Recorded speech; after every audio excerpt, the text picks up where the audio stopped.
Okay, excuse me, excuse me.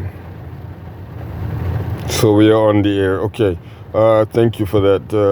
In the name of Allah, most gracious, the most merciful, we seek refuge in Allah from the accursed evil, vindictive, deceiving, accursed Iblis, that very, very, very strange dude Iblis, had absolutely no right to defy the Creator. That was really wrong, and I want to say that openly in case there's anybody else. Satan is wrong for, defying and, disrespecting and refusing to obey the command when it was given to every individual entity present. And Satan said, I am better than the one who you created from clay. So, I want to say, speak up for everybody, who is on the People's Republic of the Shahada, that this was really wrong, because it started a trend as we have today, and people are, claiming the same things in which, Lucifer, Satan, Iblis, same one, that dude, real bad guy, very, very bad guy, Iblis. So then Iblis decided that, he was going to get a couple of things before, his outcast, and it's terrible that majority of the progeny of Adam, peace and blessings be upon him, did not take lesson from that, because that's terrible what he did. May the Creator of all that exists everlastingly take care of him and suffice us with the abilities to really, get rid of all the abilities that we can to be able to stay away from. I mean, forget the hypocrites. So what? It does not matter if it does annoy the hypocrites. Bottom line is really, Iblis and, anything and anyone that is openly or secretly, it does not matter. What he did was wrong, and those who are following him are wrong for that. And I said it, so what? Nobody is going to be able to take that away, because, Jalla Jalaluhu himself already said it. And the problem is greed, the greedy people just going after, and it doesn't matter how heavy or well they can twist their tongues, because they're great liars and mainly alcoholics. And it seems like, that has won the day, but obviously it's not over till, who sings, as the saying goes. But clearly the resurrection, such a day, the day of resurrection, is mentioned in all scriptures. It's our agreements. So I have to, talk about the fact that the Vietnam, really the Cambodian Vietnam ended in those who know will know that this is, interestingly, 200 years. And I just found out myself today, prior to Alexander Dumas, the actual original authors of the Three Musketeers, and the one who, unfortunately, I have to quote Mr. Former President there, fortunately and unfortunately. Let me make sure I just say unfortunately and fortunately. He was a cavalry commander with Napoleon when Napoleon tried to invade Egypt to counter the British there after Malta. So, referring to the fact that, the propaganda machine and the war machine continue. Let us all be realistic, and let us not go too far into the philosophical component. But why has this mess gone on for over, it's gone on forever. Why? We were looking at even the legendary cities of the Prophet, alayhi salatu wassalam, and yes, this land has been inherited successively between the cousins forever. The cousins. Now, what I'm trying to understand is, why is it that we always, as Americans, have to put the black man, black America first? Because that's what happened with Colin Powell. Gulf War, the first Gulf War, he was the chairman of the Allied Joint Chief Commanders. He was the chairperson. And later on, in the second Gulf War in Afghanistan and all this, he's Secretary of State. Here we have, another Secretary of Defense, Mr. Austin, and he's been hospitalized, but he says he was going to be working from home. So the deputy is also on vacation, but actually you got to keep this top-notch secret. I've been hospitalized. So something along those lines. And Allah knows best, but it's all over the Fox and the CNN and all the other outlets about the fact that he's still hospitalized. And I'm not sure if those who really are seeking the truth will accept the fact that it's really 12 to 13,000 casualties on the IDF side. I doubt seriously that's including the diseases, the skin disease, the fungus disease, the diarrhea. These things, the vision disease, these things are going to go down into history. It's really important. The fact that there are so many people, demonstrations, activists calling on BBNJ PM to step aside in the PM, because the Prime Minister, he has too many legalities. If this is something that America is endorsing, then that means Donald Trump should be president again. Why? Because they're both accused of fraud. They're both accused of some form of other charges related to fraud, coincidentally, right around the same time. And unfortunately so.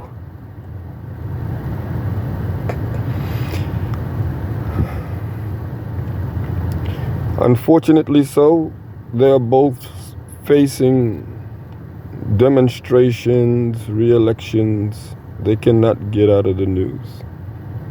This is the unfortunate circumstances.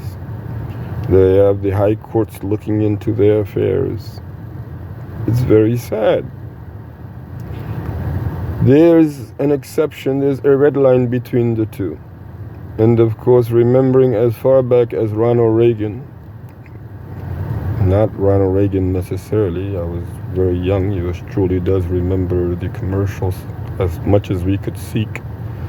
The TV, because she had us watching some TV, and that we'll get to in the next series of the career of the Quranic teacher and activist. But the point of the matter is, Donald Trump, he actually did not start any wars I have to say that during his era.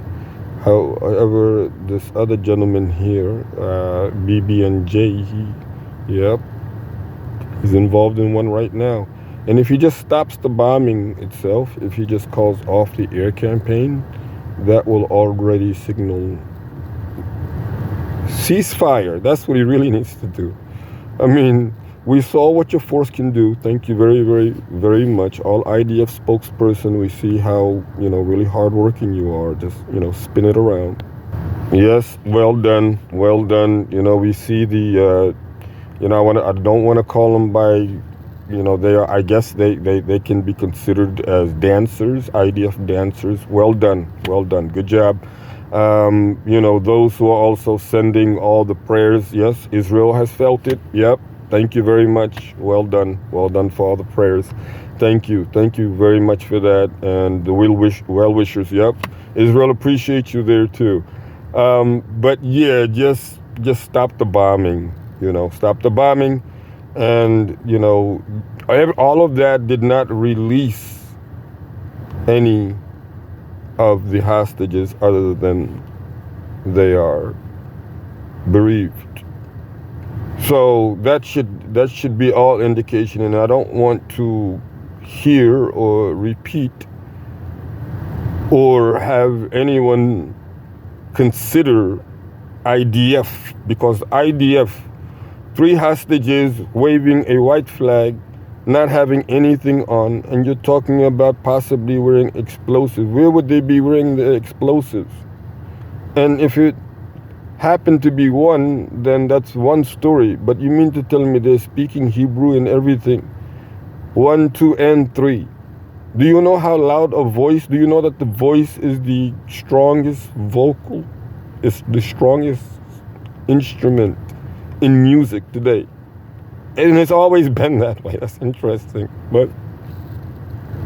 And you mean to tell me that there were 3 without any shirts on, waving a white flag,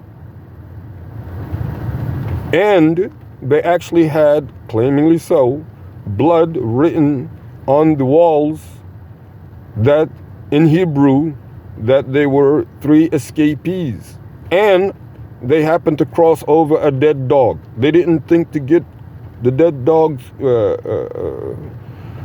camera and speak in it, but it just happened that the dog was close by, and then the bomb happened, and then they got through, and as they went through, they missed the dog, all 3 of them.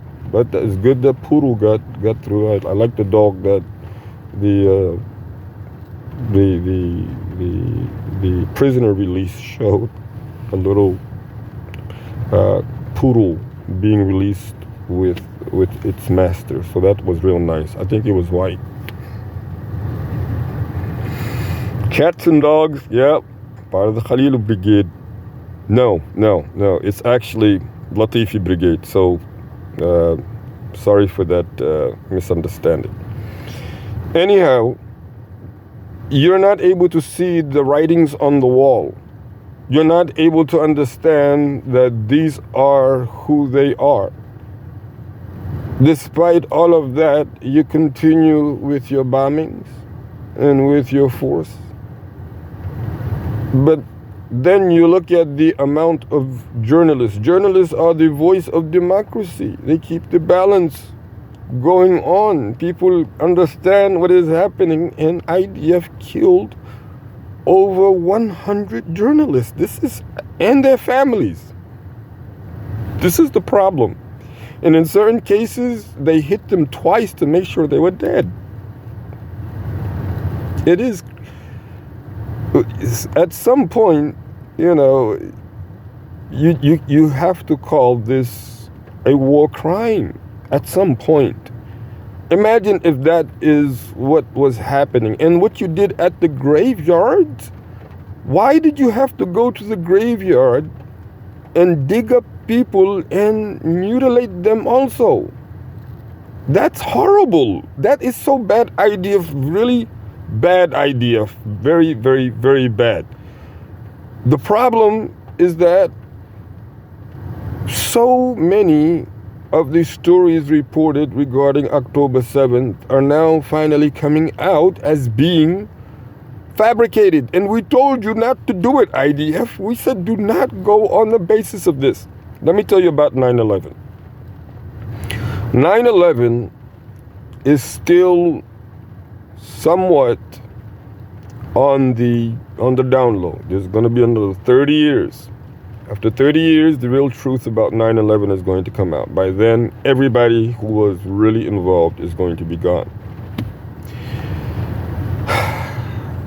IDF, when the passenger list came out of all of those who were on the supposed planes, IDF, in all instances, there were no hijackers from either Afghanistan or Iraq. In the very first instance, this was clear. And prior to the beginning of the air, because this is really what you have superiority over, you just have it at air. Obviously the ground and below ground, you don't. Ground and below ground. Ground, you think you establish here and there but you don't really have long-lasting time. There, IDF, because of these sicknesses, the illnesses, IDF. But not only that, IDF, listen carefully.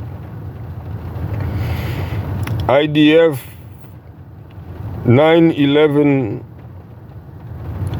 because US began the bombardment and it was clear that none were from Afghanistan, and they were now calling to go after the Taliban in Afghanistan, bombarding, because we remember the first Gulf War. We remember that.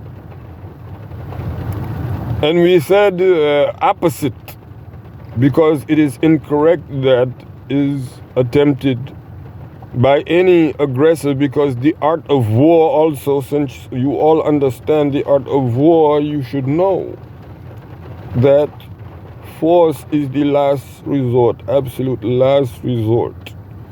And you did not know enough about what happened.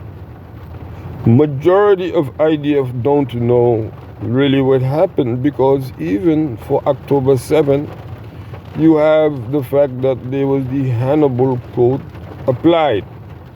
But getting back to 9/11, IDF, US went into Afghanistan, and Taliban at that time were the target. Osama bin Laden was the target.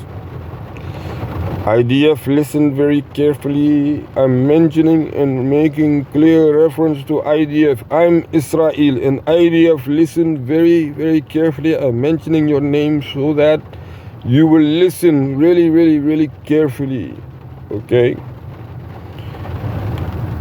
When US went after the Taliban and Osama bin Laden, in 2001 November, they started the campaign.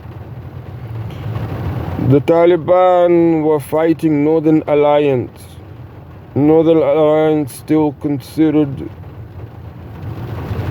a rivalry to the Taliban.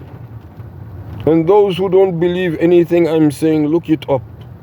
Northern Alliance controlled 10% of Afghanistan, and they were fighting Taliban. And you did not listen, US. You went in there and you invaded because you also had ground abilities with Northern Alliance, so that made it easier for you. And then you also went in, as you normally do, with big allies.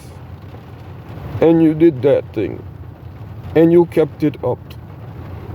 And you did all that you could do for 11 or so years along with the fact that you invaded Iraq again a second time, it is very important to notice that after 20 years now, the enemy that you are fighting, instead of controlling 90%, they now control 100%. You helped them out.